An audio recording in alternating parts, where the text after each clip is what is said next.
Hello, I am Andres Sibils, and I have the pleasure of serving as your moderator for today's webinar. On behalf of the USDA Climate Hubs and the Long-Term Agroecosystem Research Network, I'd like to welcome you to the 6th presentation in this series of 11 webinars focused on grazing land management and soil carbon. The goal of this series is to provide an update on the knowns and unknowns about the influence of management on soil carbon dynamics in grazing lands of the continental United States. Today's presentation will be followed by a short Q&A session, and we want to remind you to please type your questions for the speaker using the Q&A tool. Please don't use the chat tool for this. It helps us keep track of the questions and so on. And you can post your question, obviously, at any time during or after the presentation. Today's webinar will conclude promptly at 45 minutes past the hour. And after the Q&A session, there will be a short poll. If you would like to respond to the poll questions, we would appreciate that. The title of today's presentation is Greenhouse Gas Fluxes in Grazing Systems Typical of the Midwest and Implications for Beef Producers. Today's speaker is Dr. Galen Erickson, a professor and beef extension specialist for Nebraska at the University of Nebraska-Lincoln. Dr. Erickson holds the Nebraska Cattle Industry Professor of Animal Science professorship, and his research and extension activities focus on beef cattle production and nutrition, particularly cattle nutrition of growing and fattening beef cattle. Specific nutrition research focuses on use of byproducts for growing and finishing beef cattle, use of grain and silage for cattle, and the interaction between nutrition management and environmental issues, including air quality and nutrition management. Dr. Erickson's work involves many projects evaluating greenhouse gas flux from beef systems, from cow-calf through finishing.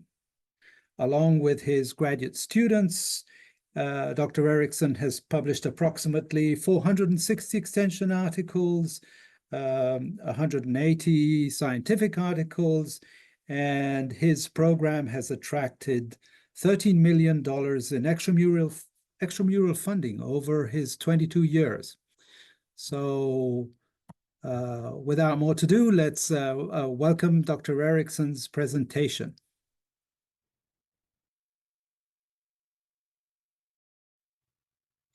Hello and welcome to the next webinar series. My name is Galen Erickson. I'm with the University of Nebraska and delighted to represent our LTAR group here at the University of Nebraska and USDA-RS at the Lincoln site. I'm going to focus on some of our information on greenhouse gas flux from pasture systems, grazing lands, typical of eastern Nebraska, western Iowa, some of the Dakotas and Kansas, and hopefully represents that regional area. Before I start on some of the specific greenhouse gas flux information, I wanted to highlight that the focus by EPA and others is really on greenhouse gas inventories with beef systems is focused on emissions. And as a result, almost everything for the footprint of cattle, which is about 3.9% of total greenhouse gas emissions, is on enteric methane. And the reason for that is there's key assumptions that CO2 uptake in beef systems, like pasture systems, is equal to what the cattle respire. And I think you'll see later that that's not a very good assumption. And the other issue is that if it's going to be methane focused for cattle, then what's the potency of methane relative to CO2? And that's very important. Relative to enteric methane, there's a lot of work being done here and elsewhere across the country and globally on how can we cut methane. We do that by measuring cattle in head boxes. We have pen chambers here at the University of Nebraska, as do a few other places. And I think we're learning a lot about how methane's produced. But I want to highlight a couple things before we get into pasture grazing systems, and that is how much methane cattle produce is very diet quality dependent and intake driven. So these are cattle fed the same diets, either as much as they want, ad libitum, or restricted.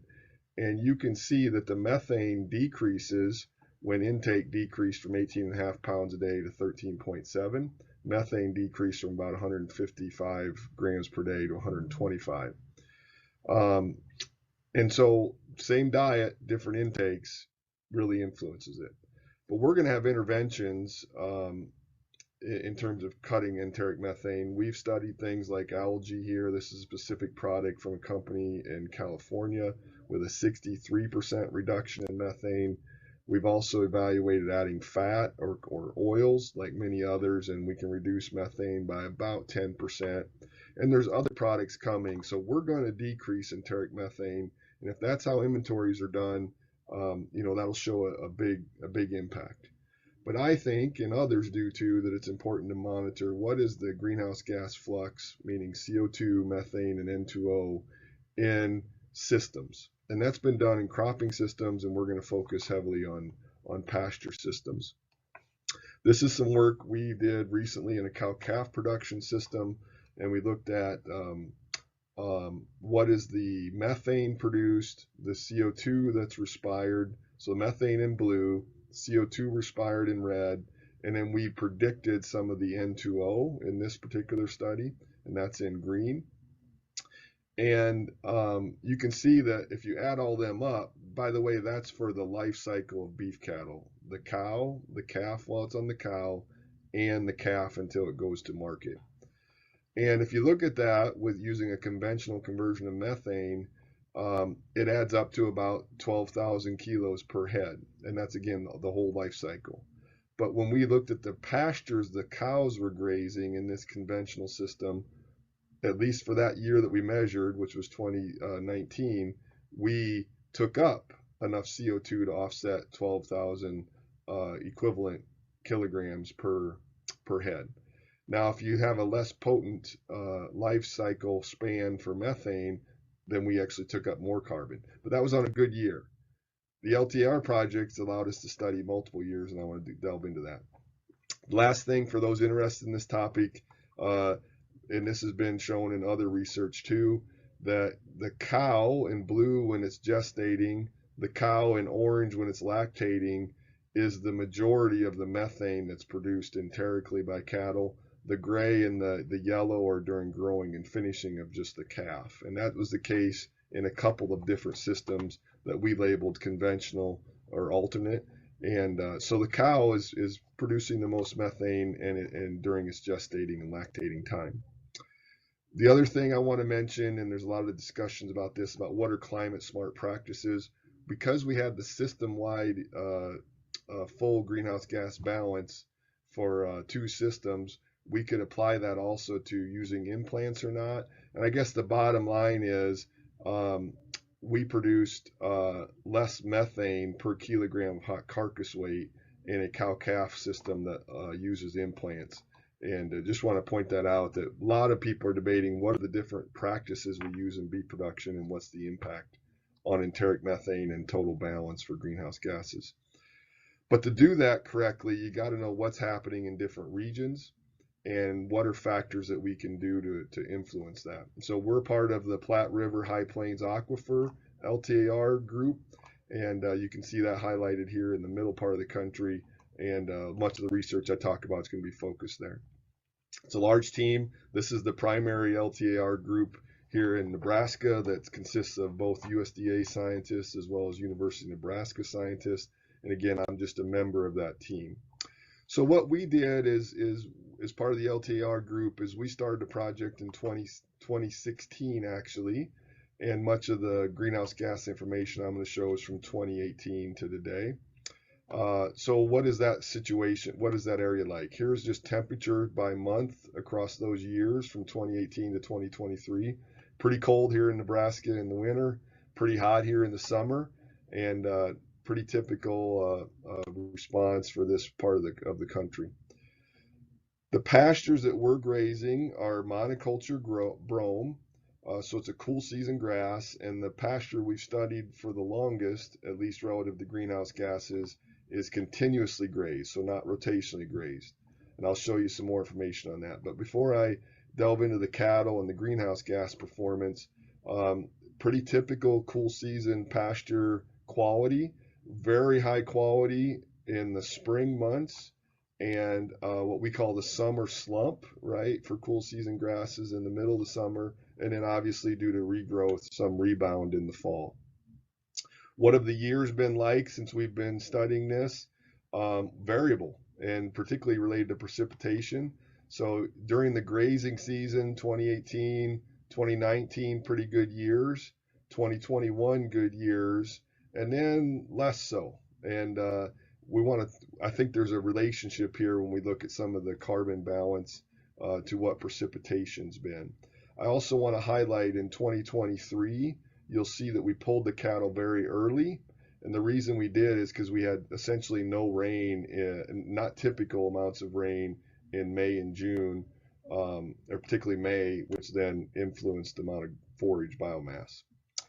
So we've done a lot of forage measurements on these pastures, and this is looking at grazed and ungrazed. We had ungrazed exclosures in the pasture. This is leaf area index, and notice we've taken about 3 measurements intensively of the pasture each year, and those months and years are at the bottom. And in general, on this continuously grazed pasture, leaf area index was higher in the early years compared to the grazed area, with some variation across the grazing season, as you'd expect. Other years, like in 2022 and 2023, certainly not a lot of difference between grazed and ungrazed areas. We've also measured total biomass at those same points. So again, on the bottom is the time and the different 3 points of measure that we've taken each year. On the left side here in this graph is live biomass.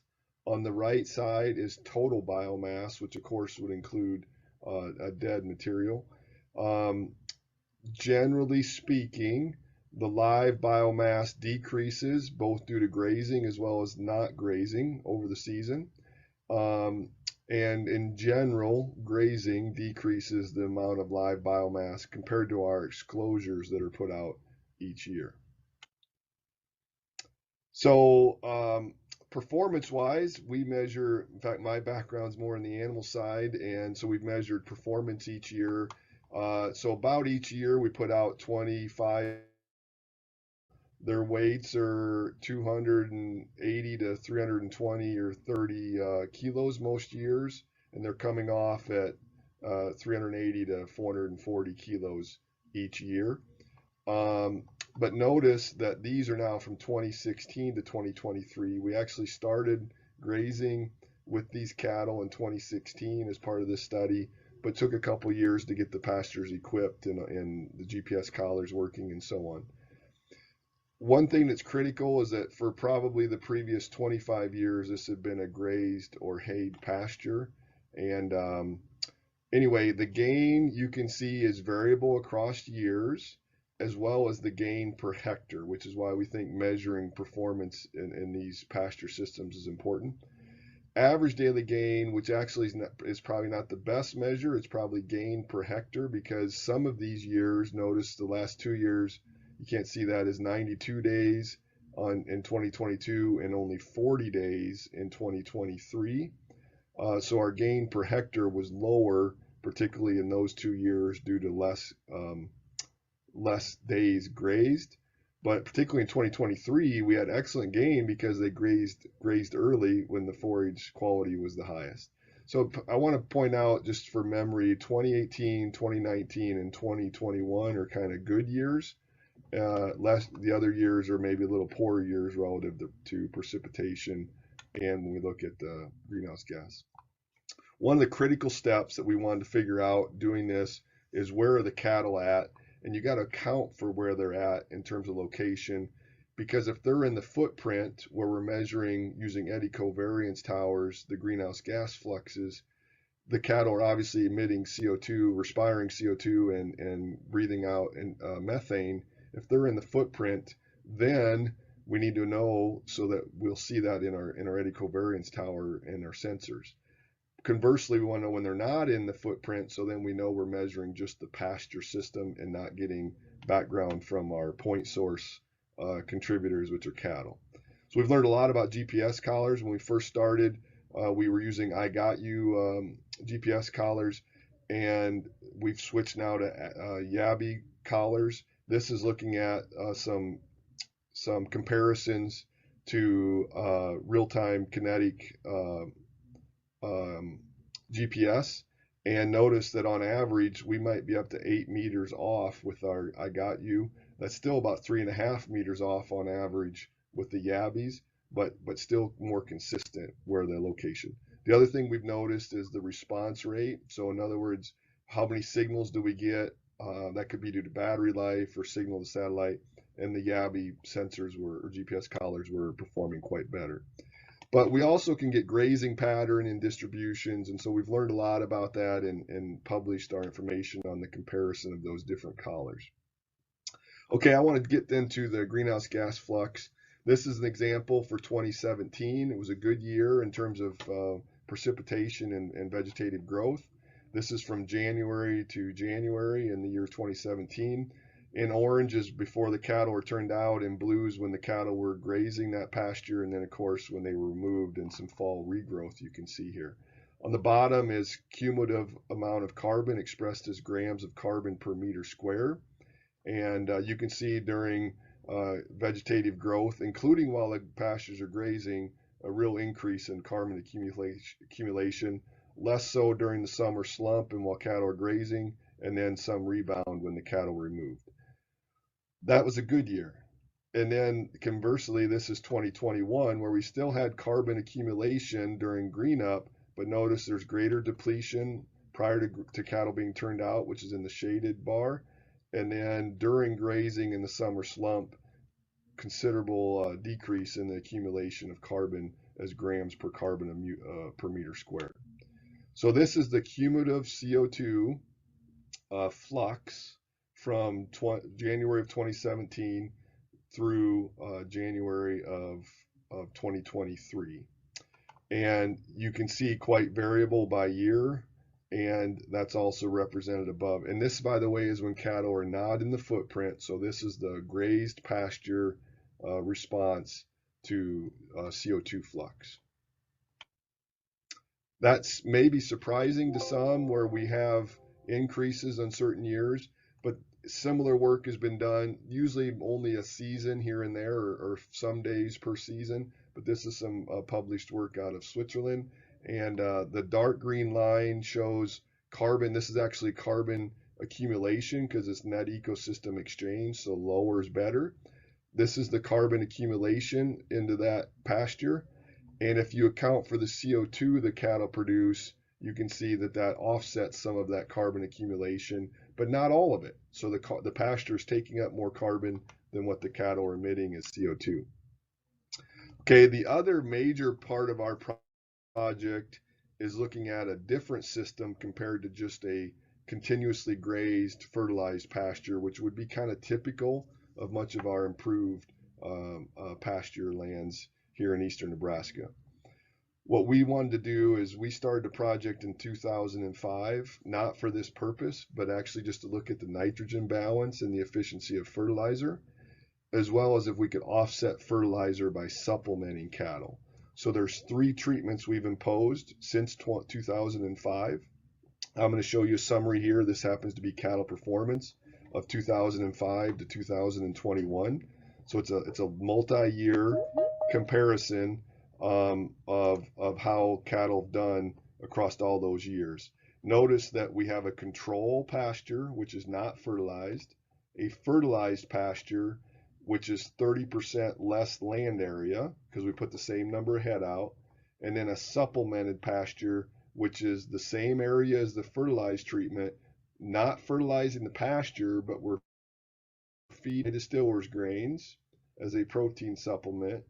In fact, we're overfeeding it, which is exceeding their protein requirements. And all animals, when you feed them more protein than they need, they urinate urea, and that fertilized the pasture. So these were rotationally grazed, comparing non-fertilized with more land area, fertilized with less land area, and supplemented, which is not fertilized, but the cattle are supplementing or fertilizing the pasture. So what did we see cattle performance-wise? If you get the land area correct, adding fertilizer does not improve average daily gain, but it does improve body weight gain per hectare because you use less area. When we supplement a common ingredient, especially here in the Midwest, like dry distillers grains, we can increase the gain without increasing the area and get even more body weight gain, both as average daily gain as well as body weight gain per hectare. So what was the impact of that? We've been starting to study now in the last 2 years what's the greenhouse gas flux from these pastures, which is really exciting because we want to know how do those treatments influence carbon balance and greenhouse gas production. We've done a lot of soils work and biomass work. This is the soil organic carbon work, looking at different depths. So the first 5 centimeters, the next 10 centimeters, and so on. And you can see not a lot of difference between the non-fertilized, labeled as control, the supplemented treatment, which I described, and the fertilized treatment in blue.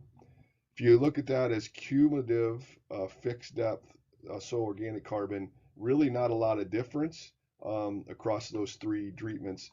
And again, those 3 treatments have been imposed from 2005 to today when those have been measured.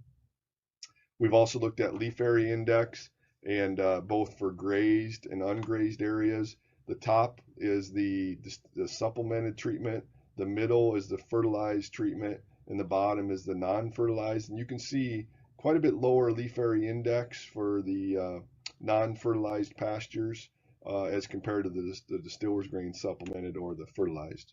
We've also looked at biomass production across years from 2019 through 2023. And this is live biomass over here, again, for supplemented, fertilized, and non-fertilized. And on the right is total biomass, which would include live and dead material. Not a lot of difference. In fact, a little different than the continuous graze pasture, where we don't see dramatic changes when we graze versus ungrazed in live biomass production. This is just a list of the references. I'm happy to provide those if anybody has questions. Some of this has been on the GPS work, others been on the cow system work I showed, and then some on our pasture system, particularly the LTAR pasture, the continuous graze fertilized work. So what are some conclusions, at least that we're working on and where we're headed? I think the methane inventories are very emissions focused. There's going to be lots of strategies, and I think in the long term we will decrease enteric methane. That's an issue and a complex issue in itself. We need to continue to focus on flux, which is the balance of emissions and uptake in our beef systems, in particular our pasture systems. And that also then matters what's the potency of methane, and that's being discussed heavily right now. Either way, I think system-wide flux measurements are critical, but it's very expensive. We have to know where the cattle are when we're doing these flux experiments, so we can account for both the contribution of the cattle and the pasture system. We have to do it across multiple years, and it's very clear to me that precipitation matters. When we have good forage biomass growth and precipitation, we get more carbon uptake. I think ultimately climate smart practices will maximize beef per hectare as well as forage biomass production. In other words, we don't want to overgraze. We also don't want to undergraze. How we manage drought years in rain-fed or dryland situations is very critical because it has some major impacts on carbon capture. In general, though, I hear a lot of discussion about climate smart practices, and I think we need lots more data to evaluate what practices work and don't work. With that, I'd be happy to take any questions and look forward to those.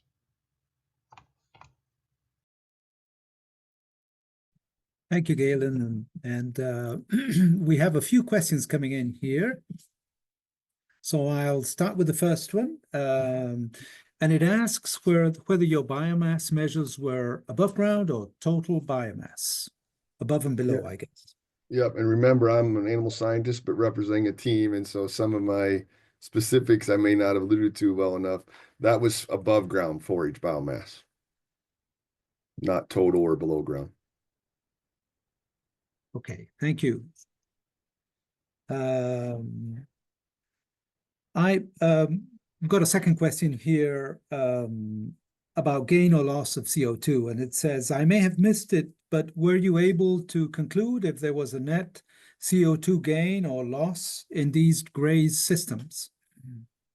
Yeah, some years they're based on CO2 flux. There's more CO2 going in than out of the system and offsetting the respired CO2 that the cattle are producing, and at least some or all of the methane, depending upon how you convert the potency of methane to CO2. That's why it gets tricky.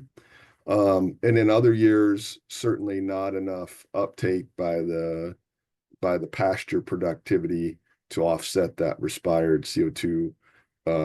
So some years that assumption's pretty close, where CO2 respired is about equal. And maybe that's what will determine in 20 years of measurement. And I think that's the advantage of all of the LTAR sites is long-term assessments of that flux is going to be really insightful. So then I think we have a better idea. But I do think we'll see year-to-year variation and learn from those variations across years on what areas, what grazing systems might be able to do, or what practices may improve it. So I guess to me, the question on newly fixed, that carbon in the soil is always turning over, and others know more about that than I do. But this isn't looking at different labile pools or different labile times. It's more total in, total out with the eddy covariance. Thank you, Galen. There's a question associated with what you just mentioned, and it says the TARs are seeing all of the carbon uptake, but seem to be missing a lot of the release of that newly fixed carbon, excluding measures when cows are in footprint plus the CO2 / methane released by the cows from grass eaten within the footprint, but respired elsewhere, plus the weight gain of the cows. So the question is, how can the TAR data be used for quantifying the net greenhouse gas balance? An excellent question, and very important. So we were measuring CO2, methane, and N2O. And so we're measuring all three major greenhouse gases. To be honest, trace gas flux work is very difficult, the physics of which team members of mine are doing, and I can't do myself. But we are measuring when the cattle are in the footprint and when they're out. And what I showed today was simply CO2 uptake when the cattle we know are not in the footprint. But we've looked at it both ways, and we can actually quite accurately predict. If someone tells me how much cattle are eating and what the quality of the diet is, we can accurately predict and measure, because we've measured it in a lot of scenarios, how much methane cattle produce. So to be really clear, we did account for methane produced all days, whether they're in the footprint or not, when we were doing the total balance. So we did account for that methane. But what I showed you today was some of the flux work, is we took the cattle out of the system, even though it's a grazed pasture. But we've looked at that, and we can get an estimate of actual CO2 grams per day respired and actual methane grams per day produced enterically. But it's got a lot of noise, and it's quite variable. So our accuracy is pretty good. Our precision's not, using eddy covariance for that. But I want to emphasize, especially with grazing systems, that it's difficult to predict enteric methane, but we can get really close. The only reason it's difficult is because we don't always know what cattle are eating in graze systems. If we knew cattle intakes, I think we can get within 5 grams a day of predicting accurately methane. So you have to estimate intake and then estimate, and we know diet quality changes with time. So it gets complicated, but I feel like we can predict enteric methane well. What we can't predict well yet, in my opinion, is the flux of CO2. Thank you. We have another question about feed additives. And so do you think feed additives are logistically feasible for pasture grazing systems? Yeah, that's one of the challenges. Many of those that I said we'll be able to cut enteric methane are feed additive related, and that is easier to implement in backgrounding or finishing systems where we're delivering feed every day and via supplement and so on. And yes, in many cases, grazing cattle are not supplemented and certainly not supplemented daily. They might get a mineral block or mineral supplementation. And so, no doubt, our cow-calf sector and our grazing sectors have a greater challenge to deliver feed additives, and it's something we'll either have to overcome or mitigate enteric methane other ways. And both are being worked on. So it's a fair point, and is a limitation in grazing systems. Thanks. Here's another question about fluxes in grazed and ungrazed pastures. So sorry if I missed it, but are you comparing to fluxes in ungrazed pastures or exclosures? So relatedly, how do you think about the idea of additionality in these systems? Obviously, pastures would uptake carbon without cattle in there, and then you wouldn't have the methane emissions, but you also wouldn't be producing food. A good question. And our exclosures we're not measuring carbon flux using eddy covariance in non-grazed system. Other sites have included that. We have not. We do have non-grazed areas where we're measuring forage biomass, soil organic carbon, and I would say not all the other measurements we're taking that are not flux related. But you need a large footprint, as you know, or many know, when you're going to do eddy covariance, and we just haven't set aside a non-grazed wild native, if you will, area to measure eddy covariance flux in those systems. We do see that we think productivity is going down in areas that we've not grazed for up to 20 years. And so we would expect carbon uptake to be going down, but it's something that needs to be explored, because a lot of people say, well, the alternative to grazing, of course, you don't get the food production, but the alternative for grazing is just letting it sit. And what happens to carbon uptake long term? We don't have that assessed well in our system. Thanks. There's a question about using models here. And so is anyone in your team using DayCent or other models to simulate the carbon dynamics in your system? Yeah, and that's our long-term vision, and also collaborations and others that have that expertise and experience. So far, given the relatively short duration so far of 5 years, 7 years, we've not added in modeling into our system yet, and would welcome that feedback and input and collaborations. There's a question here about comparing your methane data with published literature. And so the question goes, are you planning to check the accuracy of exit methane equations from the literature against the methane data set you are actually measuring? Yeah, that's a good question. And that's how I know that I think our eddy covariance is fairly accurate, but not precise. And I think everybody knows, the differences. In other words, it's pretty spread out. But if you average all that data together that we've looked at so far, we're getting a fairly good, accurate estimate on average. But and the reason we know that is both from our other experiments here and literature, as well as literature that's published and the models that are used to predict enteric methane. So I feel, so to answer the question, that's exactly what we're doing, and try to do that in all of our experiments, including head box measurements, our pen chamber, and these extensive grazing systems. But yes, it's good point, and I believe everybody should. It also helps improve the models if they're not lining up. But I think we're pretty accurate, depending if there's a bunch of different ones out there, but pretty accurate. Thanks. There's a question about nitrous oxide here. So congratulations for the presentation. A very complete and interesting project. My question is if you have been measuring the nitrous oxide emissions from the urine of the animals in that experiment, comparing pasture fertilization, non-fertilization, and animal supplementation. Yes, and the N2O, the nitrous oxide system-wide measurements we're using with eddy covariance. Frankly, I've seen the flux data, just didn't feel like it was at a point to either publish yet or present.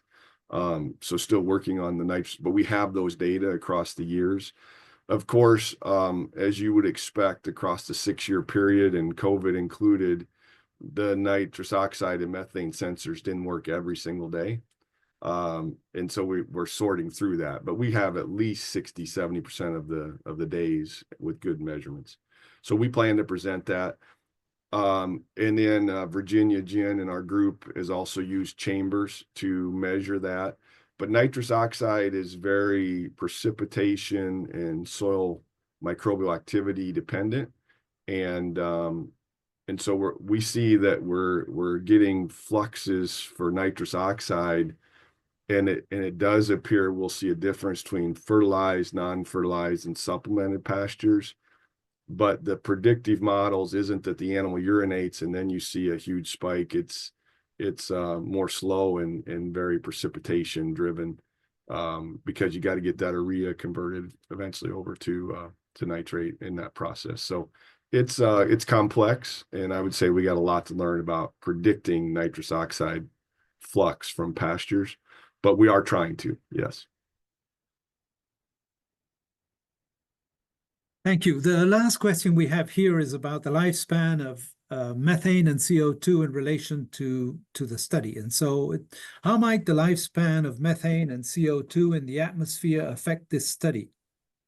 NASA states that methane remains for 7 to 12 years and CO2 remains for 300 to 1,000 years. While methane is the more potent greenhouse gas, does its reduced lifespan in the atmosphere change its comparison to CO2? This is a critical issue that I was trying to, I guess, introduce, but I'm not an atmospheric scientist or a trace gas flux specialist. So I'm relying on what others like you have stated, and that is the half-life and degradation for methane relative to CO2 is not the same. And so it's hard to compare when you're trying to compare beef to driving a vehicle or burning fossil fuels. And that's when it really becomes important to, if you're going to make those comparisons, which I don't think are fair, but that doesn't matter. So I think it matters a lot if you're using GW, global warming potential, and you're using GWP star versus GWP 100, and there's excellent authors and publications on that topic. But I think it becomes really important if you're going to compare enteric methane that cattle produce, and that being a major challenge for climate and global warming versus driving a vehicle and burning fossil fuels. If you're going to make those comparisons, we have to make sure we have a fair apples to apples comparison of methane to CO2. All that said, I believe that we in the agri industry, and particularly in the beef industry, need to focus on ways to use carbon more efficiently. And if we can cut methane long before someone burns less fossil fuel, and that's a benefit, then we should do that. And so I think our focus is let's continue to manage our resources more efficiently. And if we can figure out ways, either through additives or otherwise, maybe more naturally, to cut methane, then that's a good outcome. And the beef industry would then be shown as doing, and dairy industry shown, or any ruminant industry doing their part to help with this issue. So I think it's pretty complex. I can't say whether it's 1,000 years for CO2 and 12 years for methane, because it's just not my area. But I think that's the current state of the science. And if we can cut methane, we'll have a very positive. The other thing I would say is that methane's not increasing, right? There's not good evidence that there's a major change in methane atmospherically. And so that's because production and degradation are happening consistently. Thank you, Galen. Thanks for the presentation and the answers to the questions. And thank you to everyone for attending this session of the Grazing Land Management and Soil Carbon webinar series. So we want to remind you that a link to today's recording of today's presentation will be available on our webpage. And please plan to join us on October 21st for the next webinar in our series. And the title of that talk will be Preliminary Assessment of Land Use and Pasture Management on Soil Carbon and Nitrogen in the Kentucky Bluegrass Major Land Resource Area by Dr. Alan Franz Lubers. And so we hope to see you all then. And you will see a poll that popped up on your screen. If you have time to stick around for a few minutes, we'd ask that you please fill that out. And so thank you again, and we will see you soon.